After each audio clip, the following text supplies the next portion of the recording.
കഴിഞ്ഞ ആഴ്ച Kelly Smith എന്ന 35-കാരിയെ ദക്ഷിണാഫ്രിക്കൻ കോടതി ജീവപര്യന്ത തടവിന് ശിക്ഷിച്ചത് സ്വന്തം മകളെ തട്ടിക്കൊണ്ടുപോയി വിറ്റതിനായിരുന്നു. ജോഷ്ലിൻ സ്മിത്ത് എന്ന 6 വയസ്സുകാരിയെ അമ്മ വിറ്റത് സ്വയം പ്രഖ്യാപിത രോഗശാന്തി ശുശ്രൂഷകർക്കായിരുന്നു. നല്ല വെളുത്ത നിറവും തിളങ്ങുന്ന കണ്ണുകളുമായിരുന്നു ആ 6 വയസ്സുകാരുടെ ആകർഷണം. അതാണ് മന്ത്രവാദങ്ങളിലൂടെ രോഗം ഭേദമാക്കുമെന്ന് അവകാശപ്പെടുന്നവർക്ക് ആവശ്യമായതും. 2024 ഫെബ്രുവരിയിലാണ് ഈ 6 വയസ്സുകാരിയെ കാണാതായത്. ശരീരഭാഗങ്ങൾക്കായി കുട്ടിയെ കൊന്നുവെന്നാണ് കരുതപ്പെടുന്നത്. എന്നാൽ ജോഷ്ലിന്റെ കഥ ഒരൊറ്റപ്പെട്ട സംഭവമല്ല. നിരവധി കുട്ടികൾ തങ്ങളുടെ ശരീരത്തിന്റെ ആകർഷണീയത ഒന്നുകൊണ്ട് മാത്രം ദുർമന്ത്രവാദികളുടെ കയ്യിൽ ജീവനെടുക്കിയിട്ടുണ്ടത്രേ.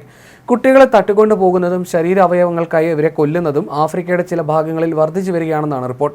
ശരീരഭാഗങ്ങൾക്ക് നിറം നൽകുന്ന വർണ്ണകമായ മെലാനിന്റെ കുറവോടെ ജനിക്കുന്ന ആൽബിനിസം എന്ന അവസ്ഥയുള്ള കുട്ടികളാണ് കൂടുതലായി ഇത്തരത്തിൽ ബലിമൃഗങ്ങളാക്കപ്പെടുന്നത്. ആഫ്രിക്കയിൽ ആൽബിനിസം ബാധിച്ച കുട്ടികളുടെ വിധി എന്നും ദുർവിധിയായിരുന്നു. ഇവരെ ദുശകനമായി കണക്കാക്കുന്നതിനാൽ അടുത്ത കാലം വരെ ഇത്തരത്തിലുള്ള കുട്ടികളെ ജനിച്ച ഉടനെ കൊല്ലുന്നതും പതിവായിരുന്നു. ഇന്ന് ശിശുഹത്യ ഏറെ കുറഞ്ഞിട്ടുണ്ട്. എന്നാൽ ആൽബിനിസം ബാധിച്ച കുട്ടികൾ ദുർമന്ത്രവാദത്തിന്റെ ഇരുണ്ട വിപണികളിൽ വിൽപ്പനച്ചരക്കാവുകയാണ്.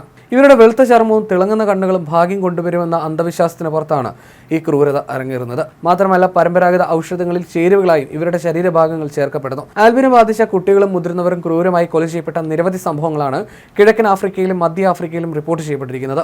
ചില സന്ദർഭങ്ങളിൽ അവരുടെ അടുത്ത ബന്ധുക്കൾ തന്നെയായിരിക്കും ഇവരുടെ ശരീരഭാഗങ്ങൾ ഉപയോഗിക്കുന്നത്. ശരീരഭാഗങ്ങൾ പല കാര്യങ്ങൾക്കായി ഉപയോഗിക്കുന്നതിന് പുറമെ ആൽബിനിസം ബാധിച്ച കുട്ടികളുടെ അസ്ഥികൾ മണ്ണിൽ ആഴത്തിൽ കുഴിച്ചിടും. ഇവ രത്നങ്ങളായി മാറുമെന്നാണ് മറ്റൊരു അന്ധവിശ്വാസം. ഇവരുടെ ജനനേന്ദ്രിയങ്ങൾ മരുന്നുകളാക്കി മാറ്റും. ഇത് കഴിച്ചാൽ ലൈംഗിക ശേഷി വർദ്ധിപ്പിക്കുമെന്നും തെറ്റിദ്ധരിക്കുന്നു. തലമുടി മീൻപിടുത്തക്കാർക്ക് വല നെയ്യാൻ ഉപയോഗിക്കും. ചില ജനിതക തകരാറുകൾ മൂലമാണ് കുട്ടികൾ മെലാനിന്റെ കുറവോടെ ജനിക്കുന്നത്. ചർമ്മത്തിലെ ക്യാൻസറിന് ഇത് സാധ്യത വർദ്ധിപ്പിക്കുമെന്ന് ആരോഗ്യരംഗത്തെ പ്രമുഖർ മുന്നറിയിപ്പ് നൽകിയിട്ടുണ്ട്. എന്നാൽ വേണ്ടത്ര സംരക്ഷണം ഉറപ്പാക്കിയാൽ ഇവർക്ക് ദീർഘകാലം ജീവിക്കാൻ കഴിയുമെന്ന് തെളിഞ്ഞിട്ടുണ്ട്.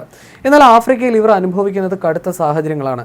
കൊല്ലപ്പെടുന്നത് മാത്രമല്ല, ആൽബിനോ ബാധിച്ച വ്യക്തിയുമായി ലൈംഗിക ബന്ധത്തിൽ ഏർപ്പെട്ടാൽ HIV ഭേദമാകുമെന്ന തെറ്റായ വിശ്വാസം ഇവിടെ ശക്തമായതിനാൽ ഈ വിഭാഗത്തിൽപ്പെട്ടവർ പലപ്പോഴും ലൈംഗിക പീഡനങ്ങൾക്കും വിധേയമാകാറുണ്ട്.